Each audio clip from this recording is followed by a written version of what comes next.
মিরপুরে photo session শেষে বিশ্বকাপ দল নিয়ে গণমাধ্যমে কথা বলছেন টাইগার অধিনায়ক নাজমুল হোসেন শান্ত। সরাসরি যাচ্ছে সেখানে। এর আগে থেকে আমাদের কনভারসেশন সবার মধ্যে একটা চলতো, সো আমরা কোন কম্বিনেশনে যাব।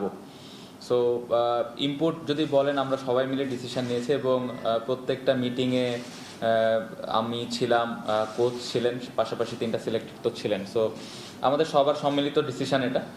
আর সাকিব এবং সাইফুদ্দিনের বিষয়টা যেটা বলবো যে সাইফুদ্দিনের কোচও যেটা মেনশন করলো যে সাকিব আমার মনে হয় যে এখন যে অবস্থায় আছে, যে ওর বলের পেসটা স্বাভাবিকভাবে সাইফুদ্দিনের থেকে বেশি এবং সাইফুদ্দিনের কাছ থেকে যেরকম আমরা আশা করছিলাম বা যেরকম এক্সপেক্ট করছিলাম ওই অনুযায়ী আমার মনে হয় যে একটু কম বেশি ছিল।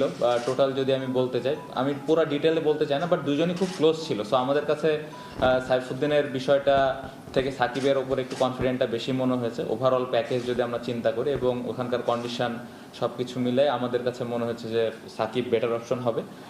লিটন আমাদের খুবই ইম্পর্টেন্ট প্লেয়ার, আমরা সবাই জানি।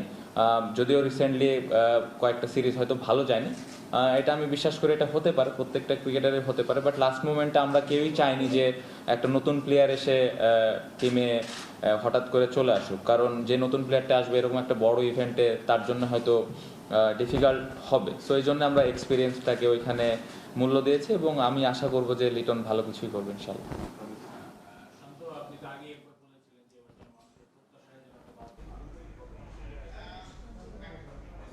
মিরপুরে বাংলাদেশ ক্রিকেট দলের অধিনায়ক নাজমুল হোসেন শান্ত কথা বলছিলেন। আমরা সরাসরি ছিলাম সেখানে।